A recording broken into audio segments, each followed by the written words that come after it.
இறை இயேசுவில் எனக் அன்பார்ந்தவர்களே, நம் ஜீவனுள்ள தேவனின் உயிருள்ள வார்த்தைகளை தினமும் கேட்பதன் மூலம் உங்களுக்கு நன்மையும் ஆசையும் உண்டாவதாக.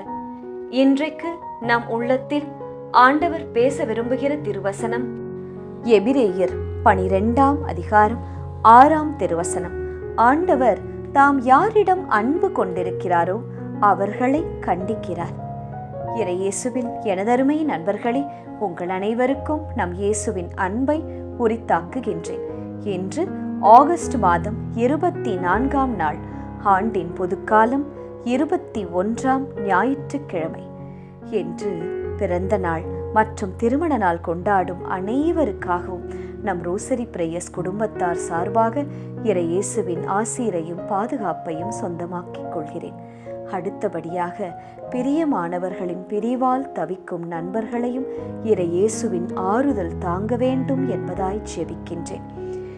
ஞாயிறு என்றால் சூரியன், அதுபோல பளிச்சென நாமும் ஜொலிக்க வேண்டும். அது சாயிறு வந்தாலும், சாயிறு என்றால் ஈவினிங், ஒளியோடு நாம் நிலைக்க வேண்டுமாம்.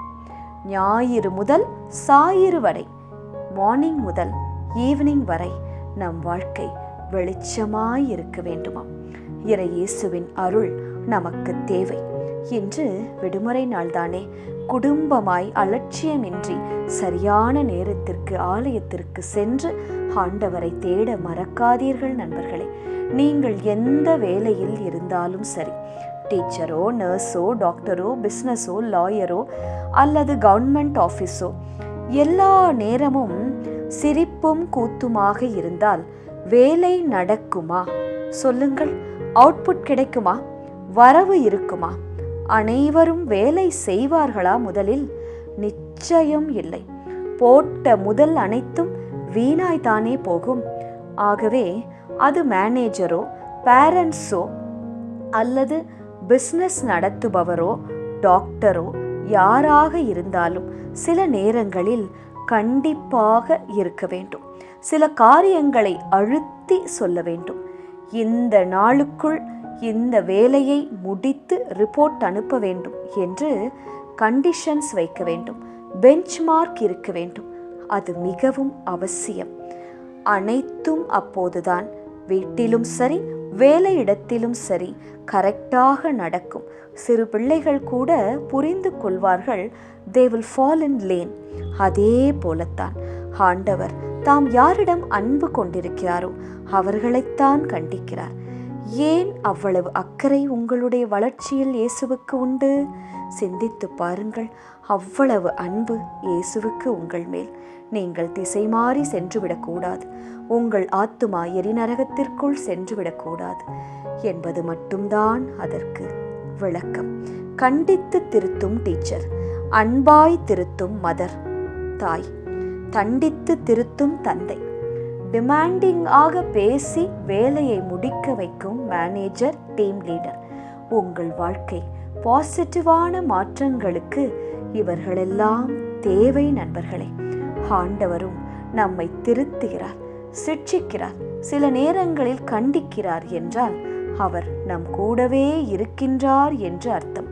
உங்கள் கூடவே இருப்பவர்களால் மட்டும்தான் 24 மணி நேரமும் நீங்கள் என்ன செய்கிறீர்கள், அது சரியா தவறா, அதன் விளைவுகள் என்ன என்று பார்த்து கொண்டே இருக்க முடியும். நீங்கள் தவறு செய்யும் போது சரியான டைமில் உங்களை ஸ்டாப் பண்ணி கண்டிக்கவும் முடியும். Even his corrections overflows with love என்பார்கள். அன்பு இன்றி கண்டிப்பு இருக்காது நண்பர்களே. இயேசுவின் கண்டிப்பு அது கோபத்தின் வெளிப்பாடு அல்ல. உங்கள் ஆத்துமா நரகத்திற்கு சென்றுவிடக்கூடாது என்ற தவிப்புதான் அது. இது இன்றைய 2ஆம் வாசகத்தின் கருப்பொருள். என்னை கவர்ந்த வசனம்.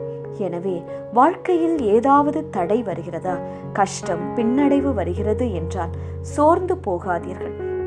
கடினமான வாசல் வழியே சென்றால்தான் இறையரசை அடைய முடியும். அந்த இடுக்கணான பாதையை கடக்க இயேசுவே உங்களுக்கு உதவுவார்.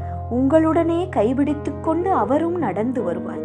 இன்றைய நற்செய்தி கூறுகிறது, வழியும் உண்மையும் வாழ்வும் நானே, என் வழியாய் அன்றி எவனும் தந்தையிடம் வருவதில்லை என்று ஆண்டவர் கண்டித்து திருத்துவதை ஒரு நாளும் வேண்டாம் என்று சொன்னீர்கள் என்றால் அது உங்கள் வளர்ச்சியைத்தான் தடை செய்யும். எல்லா வளமும் நலமும் நமது கைகளில் அவர் நிச்சயம் தருவார். ஆனால் அவ்வப்போது நம்மை கண்டித்தும் திருத்துவார். அதுவும் நமக்கு மிக மிக அவசியம் நண்பர்களே.